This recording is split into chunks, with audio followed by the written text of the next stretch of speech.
Ladies and gentlemen, in a world where individual actions often take the lead, we must push for a multilateral approach to global governance. By strengthening international organizations, we can ensure that everyone's voice is heard and that all countries can contribute to global governance. Distinguished former President Ivanov, distinguished Minister Lyudkov, Excellencies, estimated future young leaders, ladies and gentlemen. First of all, I would like to once again congratulate to all of us the national holiday on the national uprising, 11th of October.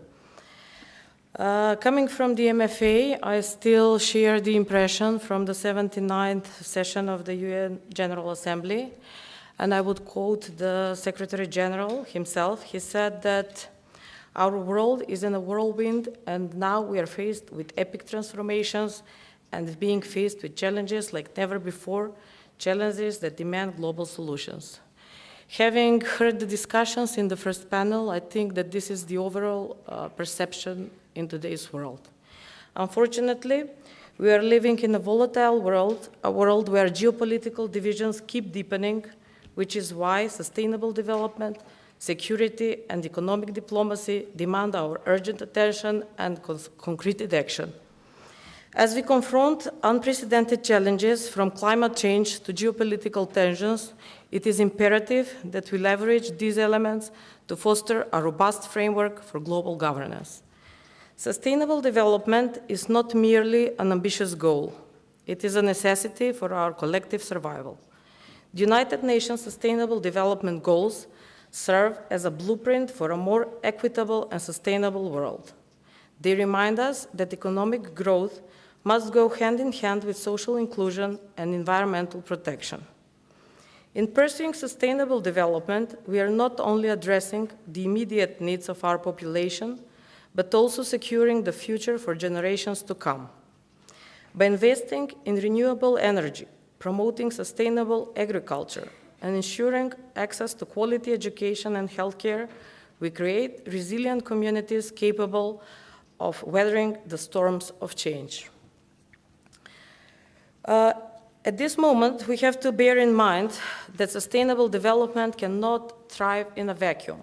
Security, both human and state security, play a pivotal role in this equation. Conflict, instability, and insecurity undermine our efforts to achieve sustainable development. But when it comes to security, we must recognize that true security extends beyond military might. It encompasses also economic stability, social cohesion, and environmental resilience. By addressing the root causes of conflicts, such as poverty, inequality, and resource scarcity, we can create a stable and secure world where sustainable development. As a UN member since 1993, we are committed to maintaining international peace and security, which is the primary purpose of the UN. In that context, we support the recommitment to the UN Charter in its eternity and a reformed UN Security Council able to better deliver on its mandate and address current threats to security.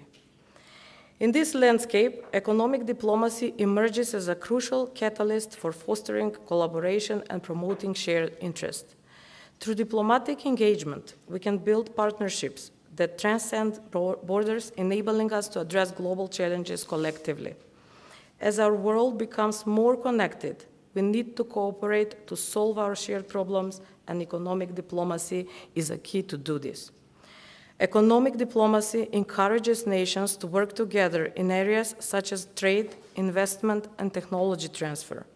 By fostering a spirit of cooperation, we can pool resources, share knowledge, and align our strategies to tackle issues like climate change, food security, and public health crises. By creating a favorable environment for investment, we not only boost economic growth, but also empower nations to pursue their sustainable development goals. Our economic diplomacy, I would like to underline that it includes various activities that support our country's interests throughout international economic cooperation. It is not just about making trade deals or financial transactions. It is about building partnerships, trust, and collaboration beyond borders. We understand that our economic success is linked to the stability and growth of our neighbors and the stability of our region and the world. Ladies and gentlemen, in a world where individual actions often take the lead, we must push for a multilateral approach to global governance. By strengthening international organizations, we can ensure that everyone's voice is heard and that all countries can contribute to global governance. We as a small country especially have interest and faith in having functional multilateral organizations. In conclusion, I encourage us to embrace the interconnectedness of sustainable development, security, and economic diplomacy as we work towards a more equitable and sustainable world. Together and with joint efforts, we can forge a path that not only addresses immediate challenges, but also lays the groundwork for lasting peace and prosperity. As we move forward, let us not forget that the responsibility lies with each of us, governments, organizations, and individuals, to contribute to this noble endeavor. In that endeavor, we are ready to work with all partners to promote economic growth, sustainability, inclusivity, and to build a better future for all its citizens. Thank you.